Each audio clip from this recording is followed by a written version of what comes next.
ทั้งหลายทั้งปวงนั้นเป็นสิ่งที่ปรากฏทำให้เราท่านทั้งหลายได้สัมผัสได้รับรู้ได้อนุโมทนากับศาสนกิจวัดปฏิบัติทุกประการที่พระพุทธองค์ปู่นั้นได้ประพฤติปฏิบัติอาตมาภาพก็จะไม่ขอกล่าวให้มากมายเพราะว่าสิ่งที่ประจักษ์อยู่นั้นทำให้เราท่านทั้งหลายนั้นได้มาอยู่ร่วมกันที่นี่ได้มาแสดงน้ำใจต่อกันการแสดงน้ำใจนั้นเป็นการมาแสดงน้ำใจต่อผู้อยู่นะต่อผู้อยู่ผู้ที่ยังอยู่ด้วยกันนี้แก่คณะสงฆ์แก่คณะศิษย์แก่คนรอบข้างของเรา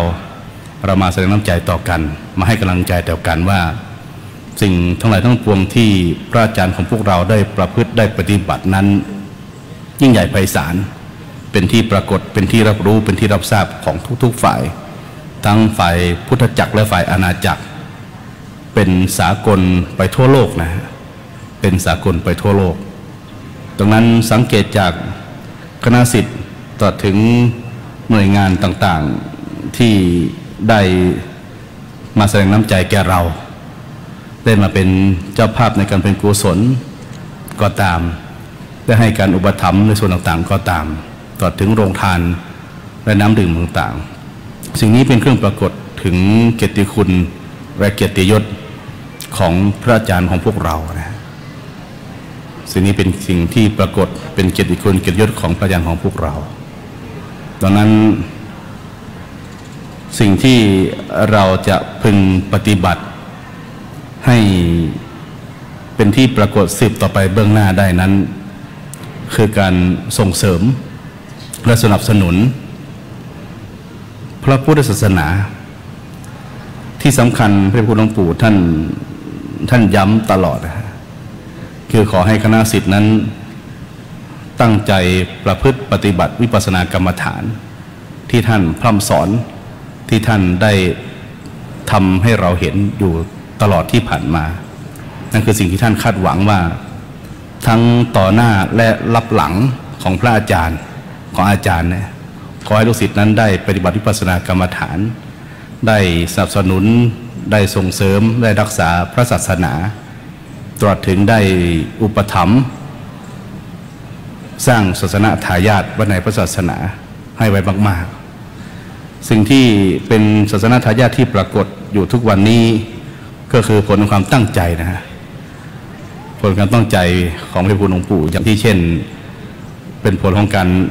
พร่ำสอนการเปิดสำนักเรียนบาลีคือสำนักเรียนพระปริยติธรรมนี้ท่านมหาธนวัฒน์หรือที่เรารู้จักกันคือท่านมหาเบญซึ่งเราเป็นผู้ช่วยเจ้าวาดพระพระธาตุศรีจุฬาภรณ์วรวิหารเป็นอาจารย์ใหญ่นักเรียนบาลีของวัดพระธาตุศรีจุฬาภรณ์วรวิหารนี่คือผลผลิตนะฮะที่หลวงปู่ตั้งใจในการสร้างศาสนทายาทที่ยังกำลังใจหลวงปู่ให้เบิกบานนับแต่วันที่การประกาศผลสอบทุกๆปีนะฮะผลสอบบาลีทุกๆปีหลวงปู่ท่านก็จะเบิกบานแช่มชื่นใจว่าเมื่อผลสอบออกมาลูกพระลูกเนนในวัดสอบได้ปรริญญาชั้นสูงขึ้นไปเรื่อยๆท่านเจ้าคุณพระศรีรัตนปาจารย์ก็ได้สนองเจตนาของพระคุณหลวงปู่ก็ให้การอุปถัมภ์ให้การดูแลส่งเสริมยกย่องอย่างเต็มที่เต็มกำลังความสามารถนี่คือสิ่งที่พระคุณหลวงปู่ตั้งใจคันว่าลูกพระลูกเนรของเราทั้งหลายมีความรู้ความเข้าใจแตกฉานวิชาในพระพุทธศาสนาก็จะยังพระศาสนาของเราให้อยู่ได้สอนถูกต้องแนะนำถูกต้องชี้ทางได้ถูกต้องนี่คือประโยชน์ที่พระคุณได้ส่งเสริมได้ปฏิบัติมาในอีกรูปแบบหนึ่งนะครับ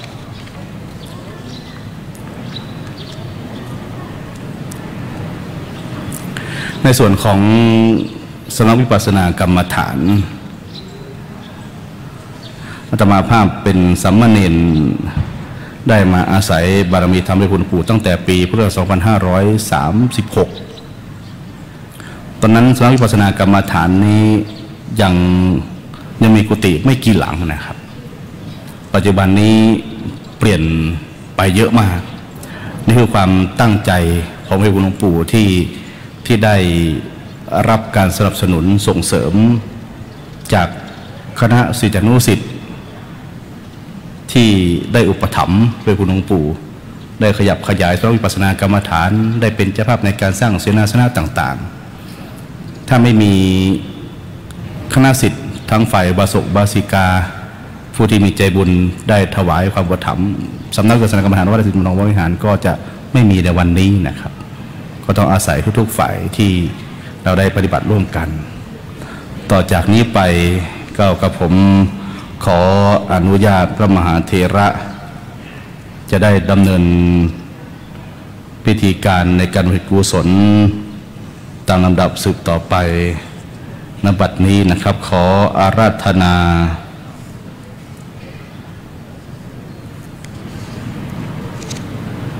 ครับซึ่งท่านพระครูภาวนาท่านพระครูวิรัตภาวนานุสิทธิ์หลวงพ่อสุชินได้เดินทางมาถึงครับขอกราบถวายความเคารพนะครับครับไม่ชีครับ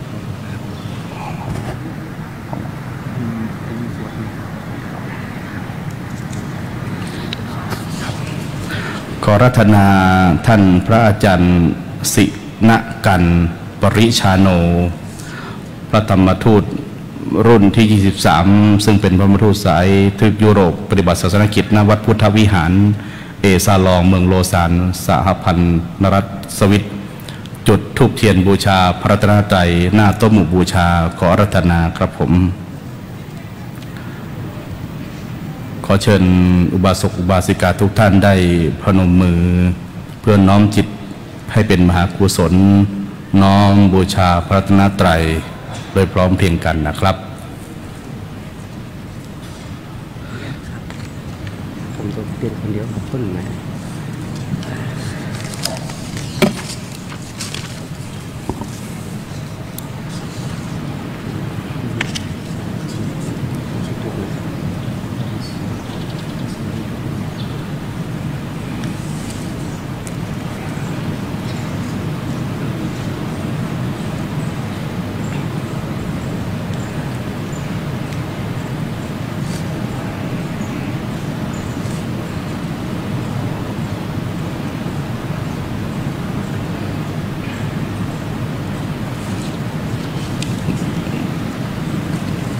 ผมเช็คถูกนี่มาทุกคนนะครับ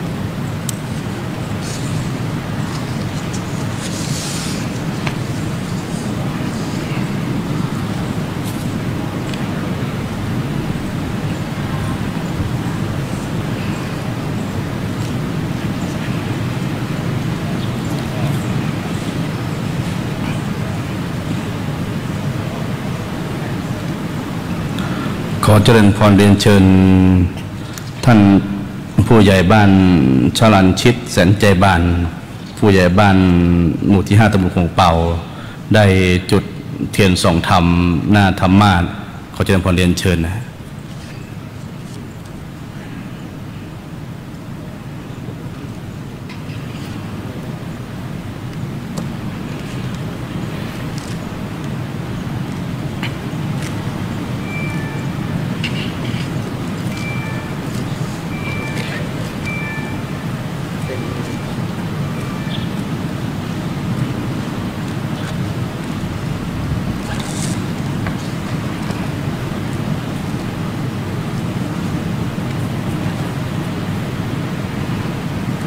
ซึ่งวันนี้ได้รับเมตตาธรรมจากท่านพระครูวิจิตรสังฆการผู้ช่วยเจ้าวาดพระรำหลวงวัดพระธาตุดอยสุเทพราชวรวิหารจะได้แสดงพระธรรมเทศนาพร้อมทั้งคณะสงฆ์อัฐวัคทั้ง8รูปจากวัดพระธาตุดอยสุเทพราชวรวิหารขออาราธนาท่านพระมหาวุฒิชัยธรรมวิโชเปลี่ยนธรรม9ประโยคผู้ช่วยเจ้าวาดพระรำหลวงวัดเทพลีลากรุงเทพมหานครในนามคณะพระธรรมทูตสายต่างประเทศรุ่นที่23ได้จุดธูปเทียนเครื่องทองน้อยเครื่องล่างหน้าโกศสรีร่างของพระเดชพระคุณหลวงปู่พระพรหมมงคลขออาราธนาครับ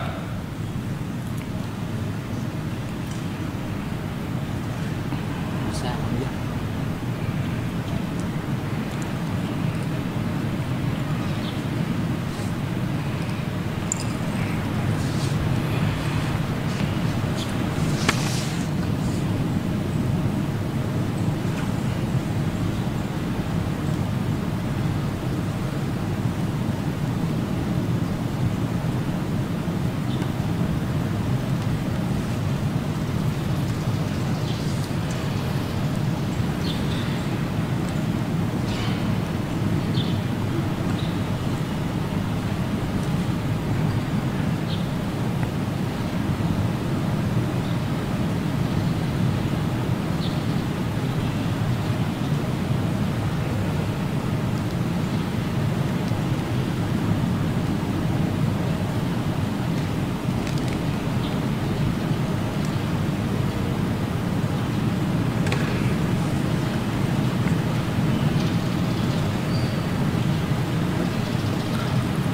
ขอเจริญพรเรียนเชิญ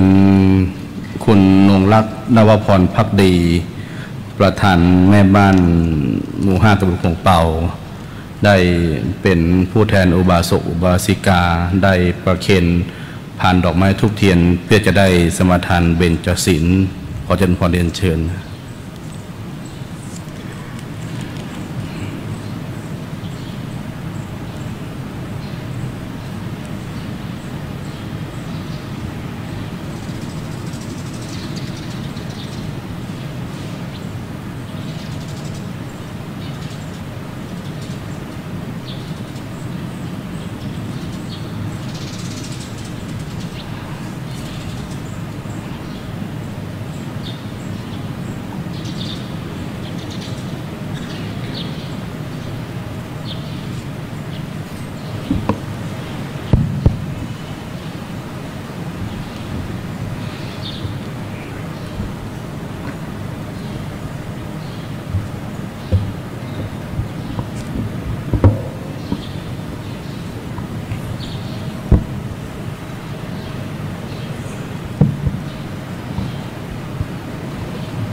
อิมินาสักกาเลนะตังพุทธาภิปูชยามะอิมินาสักกาเลนะตังธรรมาภิปูชยามะอิมินาสักกาเลนะตังสังฆาภิปูชยามะอะระหังสัมมาสัมพุทโธภะคะวา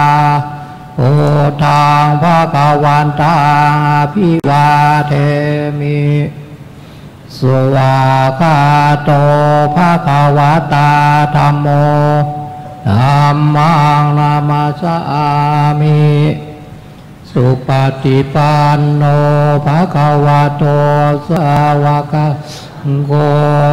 สังฆังนามามิมะยังพันเตติสลเนนะสาปัญจศีลานิยาจามะทุติยามปิมะยังพันเตติสลเนนะสหปัญจศีลานิยาจามะตติยามปิมะยังพันเตติสลเนนะสหปัญจศีลานิยาจามะนะโมตัสสะภะคะวะโตอะระหะโตสัมมาสัมพุทธัสสะนะโมตัสสะภะคะวะโตอะระหะโตสัมมาสัมพุทธัสสะนะโมตัสสะภะคะวะโตอะระหะโตสัมมาสัมพุทธัสสะนะโมตัสสะภะคะวะโตอะระหะโตสัมมาสัมพุทธัสสะนะโมตัสสะภะคะวะโตอะระหะโตสัมมาสัมพุทธัสสะนะโมตัสสะภะคะวะโตอะระหะโตสัมมาสัมพุทธัสสะพุทธังสรณังคัจฉามิพุทธังสรณังคัจฉามิธัมมังสรณังคัจฉามิธัมมังสรณังคัจฉามิสังฆังสรณังคัจฉามิสังฆังสรณังคัจฉามิทุติยัมปิพุทธังสรณัง คัจฉามิ ทุติยัมปิพุทธังสรณังคัจฉามิ ทุติยัมปิธัมมังสรณังคัจฉามิ ทุติยัมปิธัมมังสรณังคัจฉามิ ทุติยัมปิสังฆังสรณังคัจฉามิ ทุติยัมปิสังฆังสรณังคัจฉามิ ตติยัมปิพุทธังสรณังคัจฉามิ ตติยัมปิพุทธานิ ตติยัมปิตติยัมปิธัมมังสรณังคัจฉามิ ตติยัมปิธัมมังสรณังคัจฉามิ ตติยัมปิสังฆังสรณังคัจฉามิ ตติยัมปิสังฆังสรณังคัจฉามิ ปานาติปาตาเวระมณีสิกขาปะทังสัมมาทิยามิ ปานาติปาตาเวรมณีสิกขาปะทังสมาธิยามิ อะทินนาทานาเวระมณีสิกขาปะทังสัมมาทิยามิ อาทินนาทานาเวรมณีสิกขาปะทังสมาธิยามิ กาเมสุมิจฉาจาราเวระมณีสิกขาปะทังสัมมาทิยามิ กาเมสุมิสาจาลาเวรมณีสิกขาปะทังสมาธิยามิ มุสาวาทาเวระมณีสิกขาปะทังสัมมาทิยามิ มุสาวาทาเวรมณีสิกขาปะทังสมาธิยามิ สุราเมรยะมัชฌะปมาทัฏฐานาเวระมณีสิกขาปะทังสัมมาทิยามิ สุลาเมรยะมัชฌะปมาทัฏฐานาเวรมณีสิกขาปะทังสมาธิยามิ อิมานิปัญจสิกขาปทานิสีเลนะสุขติงยันติสีเลนะโภคสัมปทาสีเลนะนิพพุติงยันติตัสมาสีลังวิโสทะเย สาธุสาธุสาธุ ขออาราธนาท่านพระมหาพรหมอภิรักษ์ทิตเมโทหัวหน้าที่พักสงฆ์ป่ากล้วยอำเภอสันป่าตองจังหวัดเชียงใหม่พระธรรมทูตสายต่างประเทศรุ่นที่23ได้จุดธูปเทียนเครื่องทองน้อยเครื่องบนหน้าโกฐสรีระร่างของพระพุทธหลวงปู่พระพรหมมงคลขออาราธนาครับ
พระมาจะโลกา ปฏิสัมปติกาดอันชลีอันทิวารังอาญาจถาสันติพระสัตตาปาราชาคาชาติกาเทเสตุธรรมังอนุกัมปิมังประชังท้าวสัมบดีพรหมเป็นบรมในพรหมาทรงฤทธิ์ที่ศักดากว่าบริษัททุกหมู่พรหมน้อมหาดนมัสการประดิษฐานณที่สมควรแล้วจึงบังคมจุลีบาทพระศาสดาขอพรอันประเสริฐพอละเลิศมโหฬารปวงศาสตร์ในโลกากิเลสน้อยก็ยังมีขอองค์พระจอมปราดสู่ธรรมะอันรู้จริงโปรดปวงประชานิท่านจงโปรดแสดงธรรมนิมนต์ท่านเจ้าขาผู้ปรีชาอันเลิศล้ำโปรดแสดงพระสัทธรรมเทศนาพระวาทีเพื่อให้สำเร็จผลแด่ปวงชนบรรดานี้โสภสุขเกษมศรีสมดังเจตนาเทินอาราธนังกโรมานะโมตัสสะภะคะวะโตอะระหะโตสัมมาสัมพุทธัสสะนะโมตัสสะภะคะวะโตอะระหะโตสัมมาสัมพุทธัสสะนะโมตัสสะภะคะวะโตอะระหะโตสัมมาสัมพุทธัสสะกะตะเมจัตตารโอธัมมาพหุการาจัตตาริจักกานิปฏิรูปเทสะวาโสสัพปุริสูปัสสโยอัตตะสัมมาปณิธิปุเพจะกตะปุญญาตาอิเมจัตตารโอธัมมาพหุการาติ ณบัดนี้จักแสดงพระธรรมเทศนาในพหุการะธรรมกถาพันนาศาสนธรรมคำสอนขององค์สมเด็จพระสัมมาสัมพุทธเจ้าอันกล่าวถึงธรรมคือจักสี่อันมีอุปการะมากเพื่อสนองพระเดชพระคุณค้ำจุนศรัทธาประดับปัญญาบารมีเพิ่มพูนอัตปมาทธรรมสัมมาปฏิบัติอนุรูปในการบำเพ็ญกุศลบุญราศีทักษิณานุปทานกิจอุทิศถวายพระเดชพระคุณพระพรหมมงคลหลวงปู่ทองสิริมังคโลอดีตเจ้าอาวาสวัดพระธาตุศรีจอมทองวรวิหารอดีตที่ปรึกษาเจ้าคณะภาค7อดีตเจ้าสำนักปฏิบัติธรรมประจำจังหวัดเชียงใหม่แห่งที่1ดำเนินการเผยแผ่พระพุทธศาสนาด้านวิปัสสนากรรมฐานและได้ขยายสาขาสำนักปฏิบัติธรรมวิปัสสนากรรมฐานอีกหลายแห่งทั้งในประเทศและต่างประเทศด้วยกุศลเจตนาที่คณะสงฆ์และคณะศิษยานุศิษย์อันประกอบด้วยเจ้าภาพในค่ำคืนนี้คณะที่1พระธรรมทูตสายต่างประเทศรุ่นที่23คณะที่2คณะศรัทธาหมู่5ตำบลขวงเปาด้วยการนำของท่านผู้ใหญ่บ้านพร้อมทั้งคณะศิษยานุศิษย์ทั้งบรรพชิตและคฤหัสถ์ทุกท่านทุกคณะได้พร้อมใจกันบำเพ็ญกุศลทุกวันตั้งแต่หลวงปู่มรณภาพเรื่อยมาตามลำดับนั้นนับว่าเป็นกุศลกรรมที่บัณฑิตชนสรรเสริญทั้งเป็นเครื่องจำเริญประกาศเกียรติคุณของพระเดชพระคุณหลวงปู่ให้แผ่ไพศาลพระเดชพระคุณพระพรหมมงคลหลวงปู่ทองสิริมังคโรมรณภาพเมื่อวันศุกร์ที่13ธันวาคม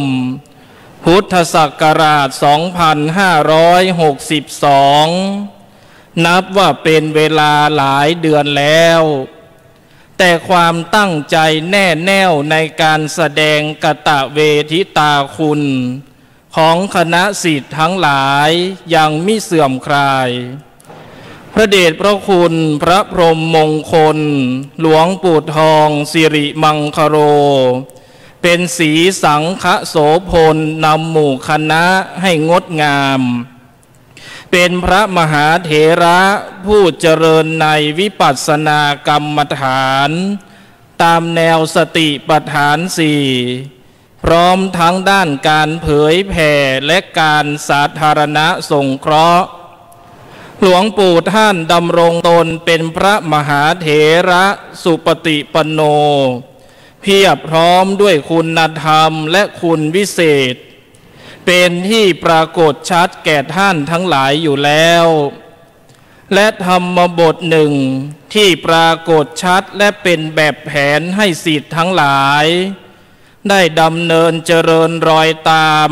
ดังพระบาลีที่ยกไว้เบื้องต้นว่า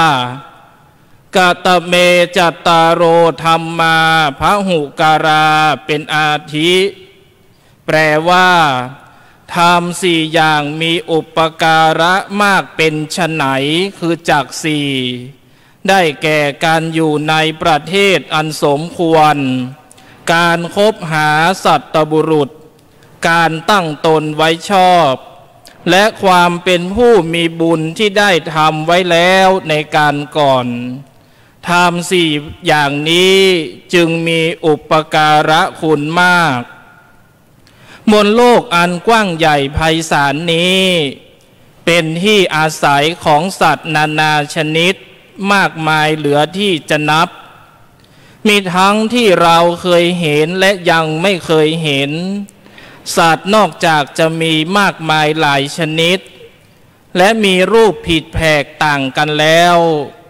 ยังมีอุปนิสัยจิตใจที่แตกต่างกันไปบางพวกก็มีจิตใจอ่อนโยน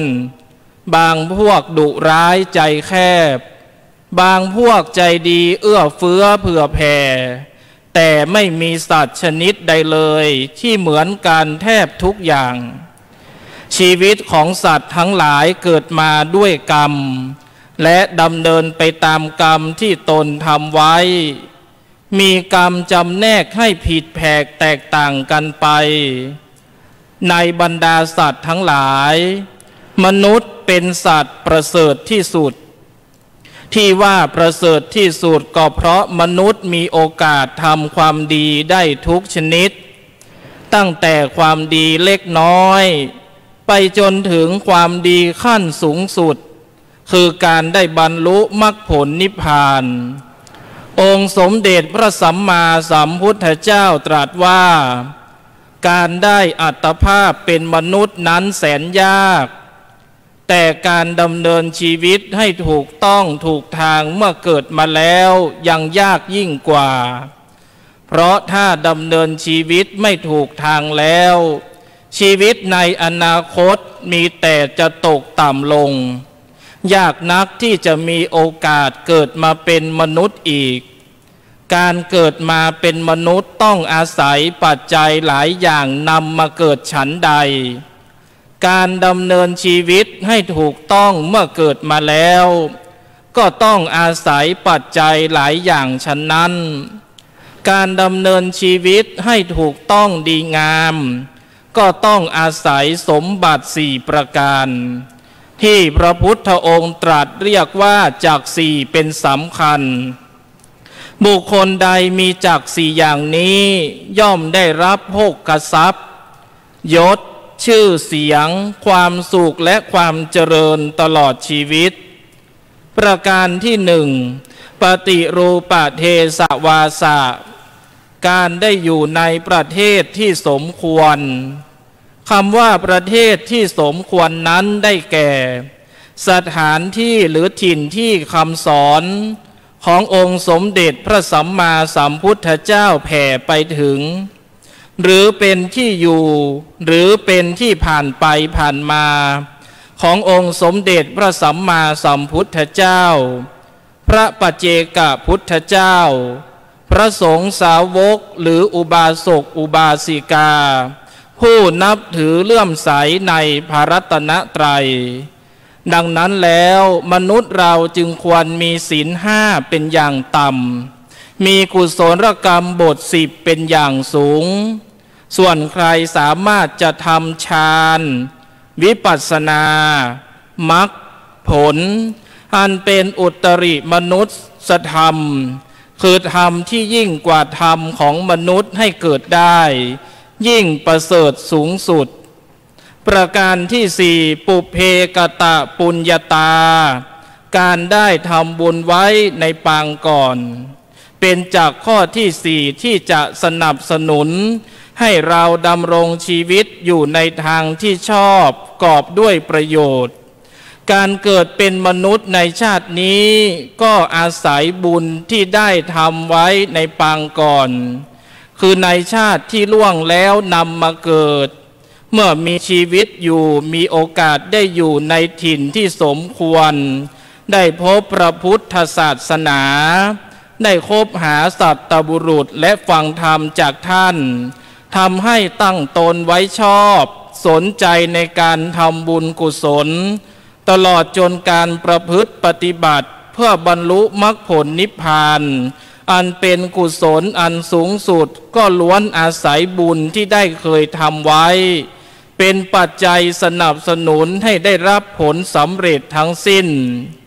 ในวัฏฏะสงสารอันยาวนานนี้เราจำกันได้หรือไม่ว่าเราได้เกิดมากี่ครั้งเชื่อแน่ว่าไม่มีใครจำได้ดังที่องค์สมเด็จพระสัมมาสัมพุทธเจ้าตรัสว่า สงสารวัดนี้กำหนดที่สุดและเบื้องต้นไม่ได้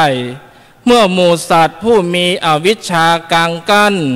มีตัณหาเป็นเครื่องประกอบไว้ท่องเที่ยวไปมาอยู่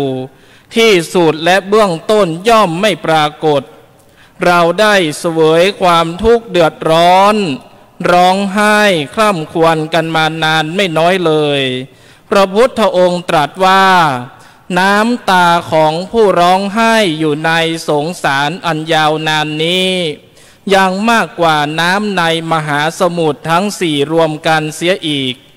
ร่างกายของเรานั้นเล่าก็นอนทับถมพื้นดินกันมานานไม่ใช่น้อยจนนับประมาณไม่ได้ตลอดเวลาที่เราท่องเที่ยวอยู่ในสงสารนี้บางคราวก็จากโลกนี้ไปสู่โลกอื่นบางคราวก็จากโลกอื่นมาสู่โลกนี้เวียนวนไปมาอยู่อย่างนี้โดยไม่อาจกำหนดที่สุดของการเกิดของเราได้เลยตราบเท่าที่ยังไม่เห็นอริยสัจสี่ทุกนั้นมีมากมายแต่ไม่มีทุกข์อะไรที่น่ากลัวยิ่งกว่าทุกข์ในวัฏฏะอันมีการเวียนเกิดเวียนตายที่หาจุดจบมิได้เกิดทีไรก็เป็นทุกข์ทีนั้นการเกิดบ่อยๆจึงเป็นทุกข์การไม่ต้องเกิดเป็นอะไรเลยเป็นความสุขทุกข์เหล่านี้มีตัณหาความอยากความต้องการเป็นมูลพระพุทธองค์ตรัสว่าผู้มีตัณหาเป็นเพื่อนสองท่องเที่ยวไปอยู่สิ้นกาลนานย่อมไม่ก้าวล่วงสงสารไปได้เพราะฉะนั้นการดับตัณหาอันเป็นมูลเหตุของทุกข์ทั้งมวลเสียได้จึงเป็นความสุขอย่างยิ่งตัณหาจะดับได้ก็เพราะได้ดำเนินทางสายกลางที่เรียกว่าอริยมรรคมีองค์8ความเป็นมนุษย์ของเราจะสมบูรณ์ที่สุดก็เพราะได้เข้าถึงอนุปาณิเสนิพพานธาตุอันเกษมจากโยคะหมดสิ้นทั้งกิเลสและขันธ์ทั้งปวงไม่ต้องเกิดมาพบกับความทุกข์อีกต่อไปธรรมะที่ได้วิสัชนานี้มีปรากฏในพระเดชพระคุณพระพรหมมงคลหลวงปู่ทองสิริมังคโรทุกประการพระเดชพระคุณหลวงปู่บำเพ็ญคุณูปการอย่างมหาศาลไม่ประมาทมีใจมั่นคงในการบำเพ็ญศาสนธรรมอาตมภาพผู้เทศได้รับเมตตาจากพระเดชพระคุณหลวงปู่หลายวาระอาทิเมื่ออาตมภาพสมัครเข้ามาปฏิบัติธรรมที่วัดพระธาตุศรีจอมทองเป็นระยะเวลา7 วันโดยได้ผ่านการติดสอบประสานจากท่านเจ้าคุณพระศรีศิลปาจารย์อาตมภาพได้รับความเมตตาจากพระเดชพระคุณหลวงปู่เป็นผู้ให้กรรมฐานและสอบอารมณ์หลวงปู่จะกล่าวว่าลูกเมื่อปฏิบัติธรรมแล้วเมื่อกลับไปวัดอย่าลืมภาวนานะอาจารย์ขอฝากเรื่องเดียวขออย่าได้ละทิ้งการปฏิบัติธรรมโอวาทธรรมข้อนี้ยังทำให้เราตระหนักอยู่เสมอและเมื่อมีเวลาเราตั้งใจปฏิบัติตามแนวทางของหลวงปู่ที่ได้เมตตาสั่งสอนเราไว้ไม่ให้เสียเปล่าพระเดชพระคุณหลวงพ่อพระธรรมเสนาบดีเจ้าอาวาสวัดพระธาตุดอยสุเทพราชวรวิหารหลวงพ่อท่านเคารพรักหลวงปู่ทองเป็นอย่างมากท่านกล่าวกับอาตมภาพว่าหลวงปู่ทองมี1ไม่มี2จะหาใครที่ไหนมาเปรียบเสมือนหลวงปู่ไม่ได้อีกแล้วเมื่อหลวงปู่ยังอยู่กับพวกเราศาสนกิจน้อยใหญ่นานนับประการหลวงปู่ท่านได้เมตตาอนุเคราะห์มาโดยตลอดทั้งในประเทศและต่างประเทศเพื่อประโยชน์แก่ประเทศชาติและพระพุทธศาสนาอย่างสม่ำเสมอ หลวงปู่จึงสมบุญพร้อมด้วยธรรมคือจักสี่อันมีอุปการะมากทุกประการสมตามในแห่งพระบาลีที่ยกเป็นนิเขปบทไว้ณเบื้องต้นว่ากตเมจัตตาโรธรรมาพหุการาเป็นอาทิแปลว่าธรรมสี่อย่างมีอุปการะมากเป็นไฉนคือจักสี่ได้แก่การอยู่ในประเทศอันสมควรการคบหาสัตบุรุษการตั้งตนไว้ชอบและความเป็นผู้มีบุญที่ได้ทำไว้แล้วในการก่อนทำสี่อย่างนี้จึงมีอุปการะคุณมากอิมินากตะปุญเยนะขออำนาจแห่งทักษิณานุปทานกิจที่คณะสงฆ์และคณะศิษยานุศิษย์ได้ร่วมกันบำเพ็ญให้เป็นไปตั้งแต่ต้นจนปัจจุบันสมัยจงสำเร็จเป็นทิพยสุขทิพยสมบัติอุทิศถวายแด่พระเดชพระคุณพระพรหมมงคลหลวงปู่ทองสิริมังคโรสมดังเจตนาปารภทุกประการพระธรรมเทศนาในพระหุการะธรรมกถาได้ชี้แจงแสดงมาบัดนี้สมสมัยได้เวลาขอยุติพระธรรมเทศนาลงคงไว้แต่เพียงเท่านี้เอวังก็มีด้วยประการชนี้อันธรรมยังสาธุกรังกโรมาเซสาธุสาธุสาธุพระธรรมเทศนาที่แสดงจบลงโดยท่านพระครูวิจิตรสังฆการท่านพระอาจารย์พนาวินผู้ช่วยเจ้าวาดวัดพระธาตุดอยสุเทพราชวรวิหารได้แสดงธรรมในพระหุกรธรรมกถาพรรณนาถึงจักสี่อันมีอุปการะมากดังที่ท่านได้พรรณนาอาตมาภาพจะไม่ขอกล่าวอีกซึ่งท่านได้พรรณนาอย่างแจ่มแจ้งแล้วนะฮะหลังจากนี้พระสงฆ์อัฐวัคทั้ง8รูปจากวัดพระธาตุดอยสุเทพราชวรวิหารจะได้สวดพระอภิธรรมการนี้ขอเจริญพรเรียนเชิญคุณวิสุทธิพยะประธานกองทุนเงินล้านหมู่ที่5ตำบลคลองเปาได้จุดธูปเทียนหน้าตู้พระอภิธรรมขอเจริญพรเรียนเชิญนะ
นะโม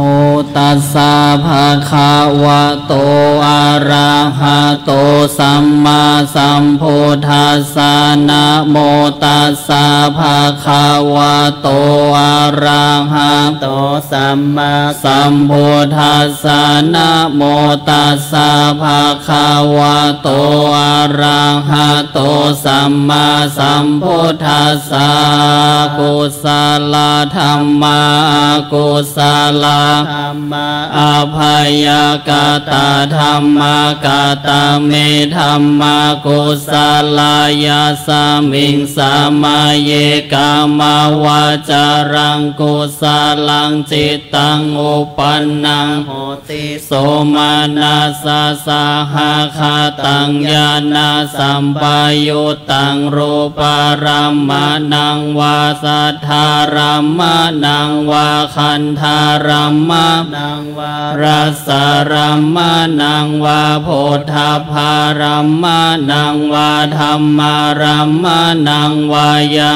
งวาปานาราภาตัสสมิงสามาเยภาโสโหติอาวิเคปโหติเยวาปานาตัสสมิงสามาเยอัญเยปิอาทิปติจจสมุปปนารูปิโนธัมมาอิเมธัมมากุศลา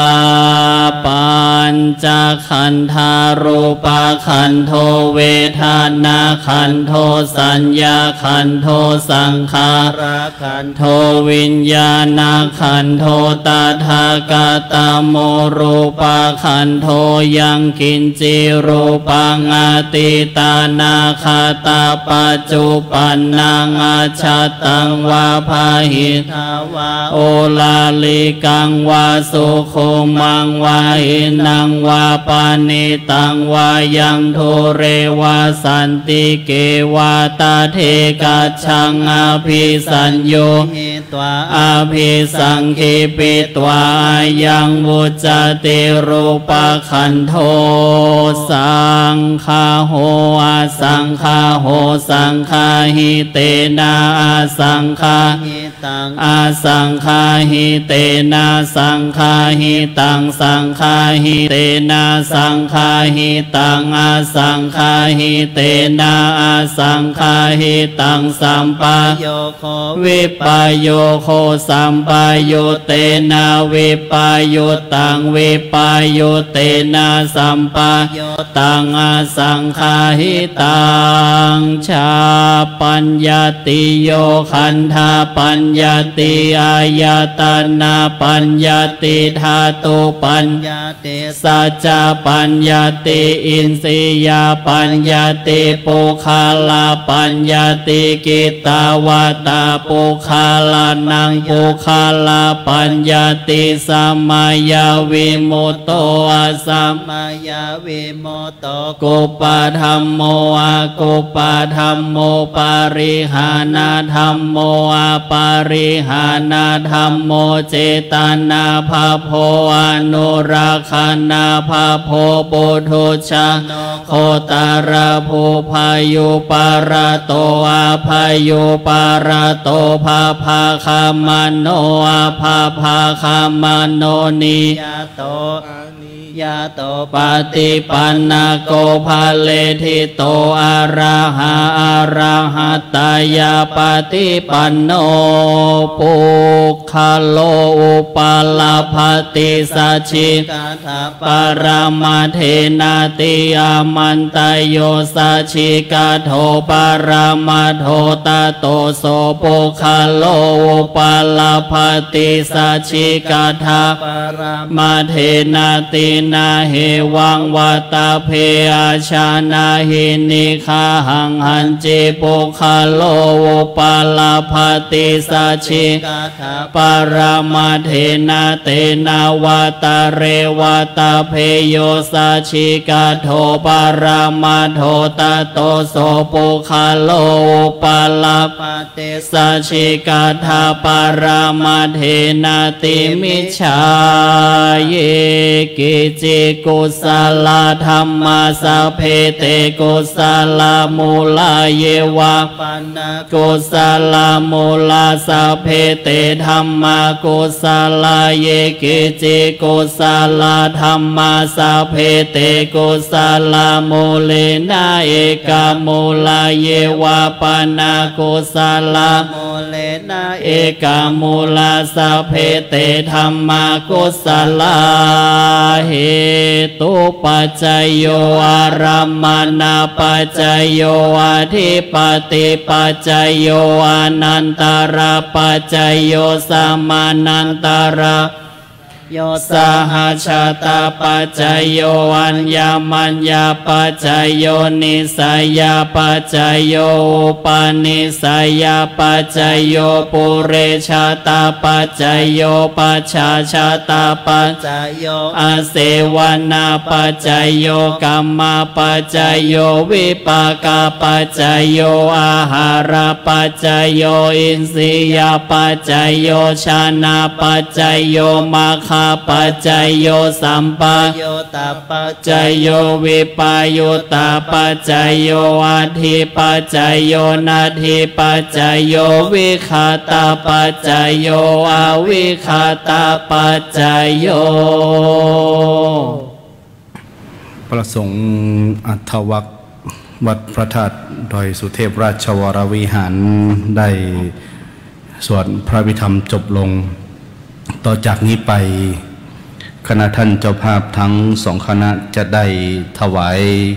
กัปปิยพันธ์และทายธรรมตามลำดับนะครับ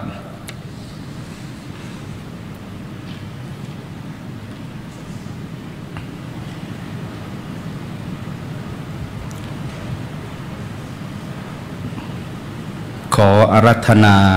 ท่านพระมหากัมปนาถกิติพัทโทผู้ช่วยเจ้าวาดพระอารามหลวงวัดเทพลีลากรุงเทพมหานครได้ถวายกัปปิยพันธ์และทายธรรมหน้าโต๊ะหมู่บูชาเพื่อบูชาคุณพระพุทธขออาราธนาครับ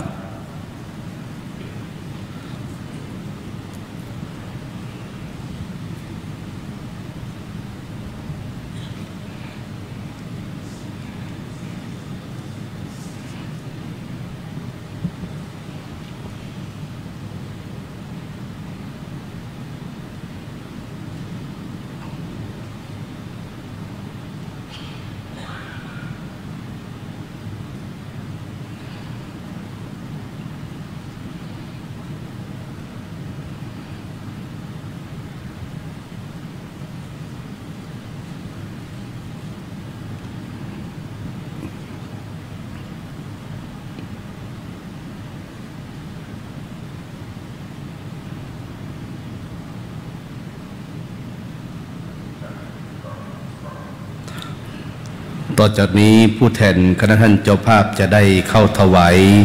กัปปิยพันธ์แด่พระสงฆ์ผู้แสดงพระธรรมเทศนา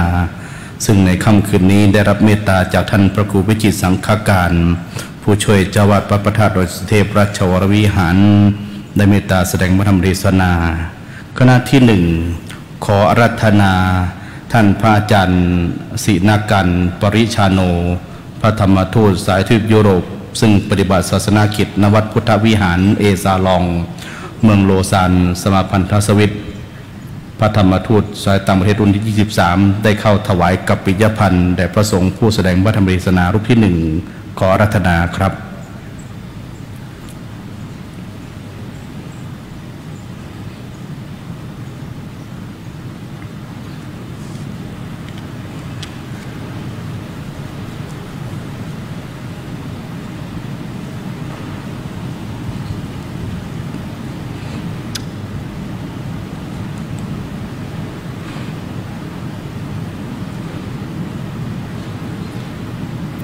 คณะที่สองขอเจริญพรเรียนเชิญท่านผู้ใหญ่บ้านชรัญชิตแสนใจบานผู้ใหญ่บ้านหมู่ที่5ตำบลคงเป่าพร้อมเป็นผู้แทนคณะศรัทธาประชาชนหมู่ที่5ตำบลคงเป่าเข้าถวายกัปปิยพันธ์ขอเจริญพรเรียนเชิญ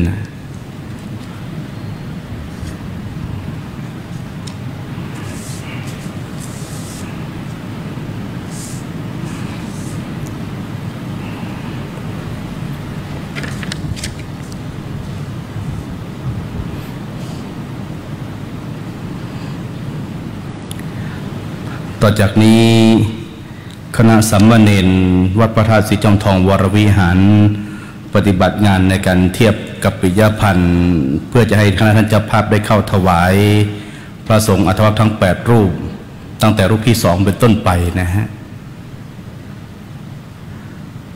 ขอกับรัตนาและขอเจริญพรเรียนเชิญท่านเจ้าภาพจะมีนามดังต่อไปนี้1ขอรัตนาท่านพระธิการเจริญชัยปัญญาปัจโชโตเจ้าวัดกฤษณาอำเภอสันกำแพงจังหวัดเชียงใหม่รูปที่2ท่านพระมหาณัฐพงศ์ทิตวาโสเจ้าวัดกิ่วหลวงอำเภอแม่ทะจังหวัดลำปางท่านที่รูปที่3ท่านพระอาจารย์เชิดชูศักดิ์สุวัฒโนพระธรรมทูตผู้ปฏิบัติศาสนากิจณวัดพุทธปิยวรารามนครแฟรงก์เฟิร์ตสหพันธสหรัฐเยอรมนีท่านที่4ขอจะมาเรียนเชิญคุณวิภพล่านันตาประธานผู้สูงอายุหมู่ที่5ตำบลคงเปาคุณวิสุทธิ์ทิพยะประธานกรุณหมู่บ้านเงินล้านหมู่5คงเปาท่านที่6คุณธิดานำมาเทพประธานอสมหมู่ที่5ตำบลคงเปาท่านที่7คุณประสาทจึงอยู่สุขกรรมการหมู่บ้านหมู่ที่5ตำบลคงเปาท่านที่8คุณสมเพชรดวงศิริกรรมการหมู่บ้านหมู่ที่5ตำบลคงเปารวม8รูปท่านได้เข้าถวายกัปปิยพันธ์แด่พระสงฆ์ทั้ง8รูปผู้สวดพระอภิธรรม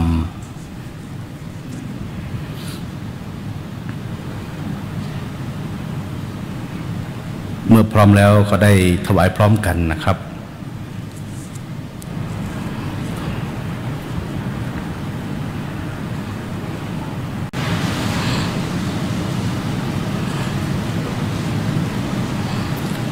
ลำดับต่อไปคณะสัมมณินจะได้เทียบทายทานซึ่งจะทอดถวายไว้เบื้องหน้าพระมหาเถระผู้แสดงพระธรรมเทศนากับทั้งพระสงฆ์ทั้ง8รูปรวมทั้งหมด9รูปและจะได้อาราธนาและเจริญพรเรียนเชิญทุกรูปทุกท่านที่มีรายนามดังต่อไปนี้เข้าถวายทายธรรม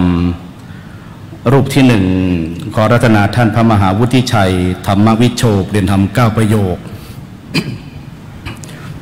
ผู้ช่วยเจ้าวาดวัดเทพลีลาพระลำหลวงเทพมหานครรูปที่2ท่านขอรัตนาท่านพระมหากัมปนาถกิติพัทโท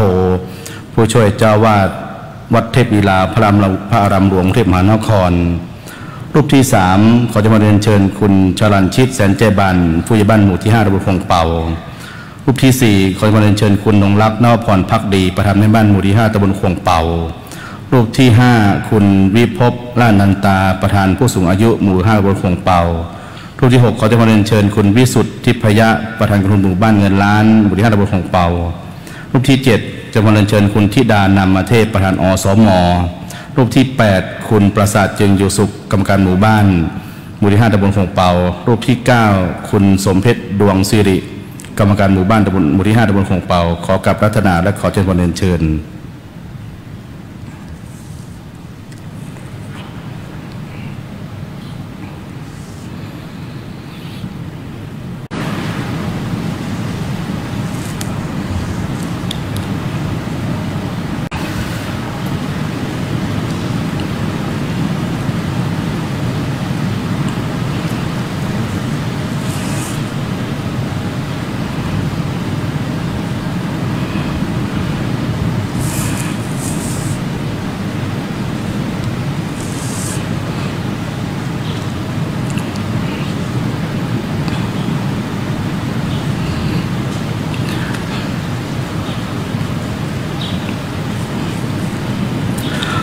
ต่อจากนี้สมณเณรผู้ปฏิบัติหน้าที่จะได้เทียบผ้าไตรบงสุกุลซึ่งเจ้าหน้าที่ผู้ปฏิบัติงานจะได้ลากภูษายงสีเหลืองทองไว้เบื้องหน้าพระสงฆ์ทั้ง9รูปคณะสมณเณรผู้ปฏิบัติงานจะได้วางผ้าไตรตามแนวของพระภูษายงซึ่งด้านหน้าอาสงฆ์ขอกราบรัตนาและกราบเรียนและขอเจริญพรแจ้งให้ท่านเจ้าภาพทุกท่านได้ทราบที่จะได้ทอดถวายพระไตรเมื่อไปถึงแล้วขอให้ยกผ้าไตรดังกล่าวขึ้นวางผ้าภูษายงตามแนวขวางเมื่อไปถึงแล้วโดยพร้อมเพรียงกันขอให้ได้ยกผ้าไตรดังกล่าวขึ้นวางบนผ้าภูษายงตามแนวขวางเพื่อประสงค์ทั้ง9รูปจะได้พิจารณาพระไตรบงสกุลตามลำดับสืบต่อไป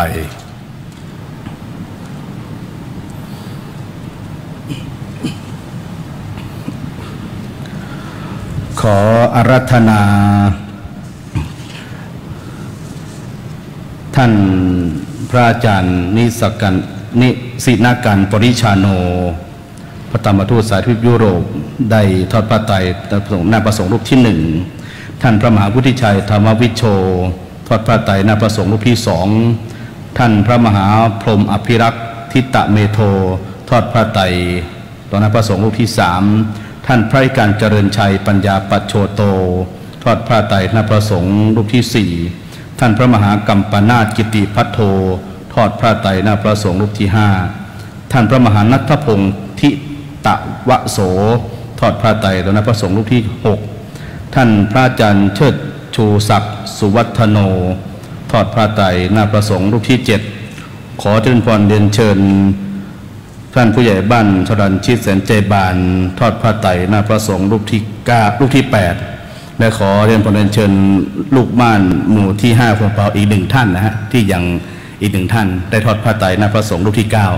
9ผู้แทนลูกบ้านอีกหนึ่งท่านนะฮะ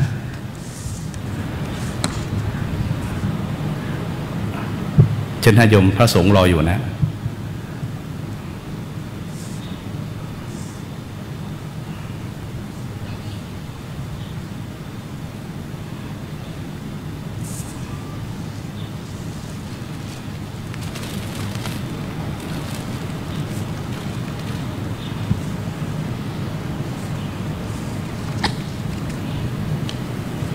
ครับเสร็จแล้วขอรัตนาและขอเชิญกับที่นั่งรับรองเดิมต่อจากนี้พระสงฆ์ทั้ง9รูปจะได้พิจารณาผ้าไตรบงสุกุลตามลำดับ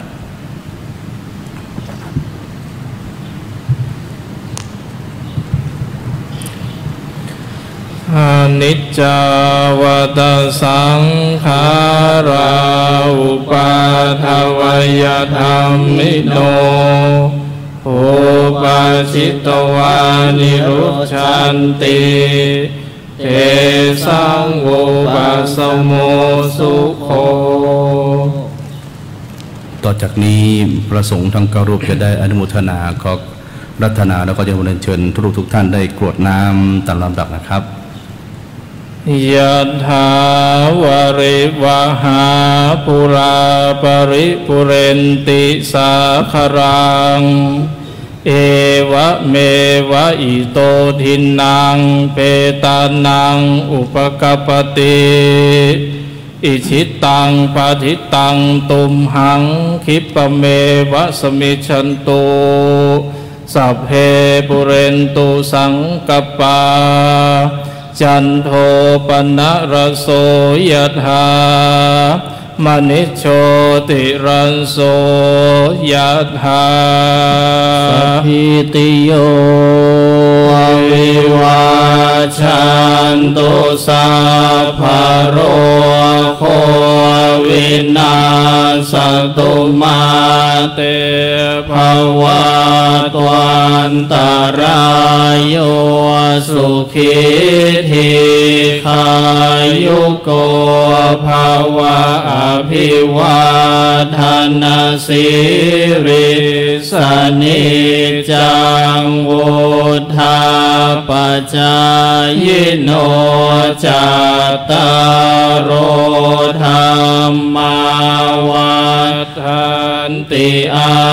ยุวันโนสุขังภาลังอัฏฐสิเมอากาสิเมยาติเมตาสาขาจะเมเปตานังทาคินังทาชาโปเพกตมโนสรังนาหิรุนังวาโสโกวายาวันยาปริเทวนานาตังเปตานามาทายาเอวังติทันติยาตโยอายัญจะโคทาคินาทินาสังฆามิสุปฏิทิตาทิคารตังหิตายาสถานาโสอุปกัป ปฏิโสยติธรรมโมจายังนิทาสิโตเปตานาปูชาจักตาอุราราภารัญจะภิกขุนัมโนปทินนางตุมเหหิปุญญังปัสสุตังอนาปกันติ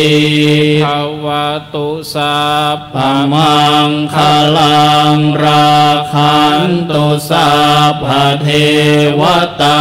สัพพพุทธานุภาเวนัสสัทธาโสทิภวันตุเตภวตุสัพพมังคลังราคันตุสัพพเทวตาสัพพธรรมานุภาเวนัสสัทธา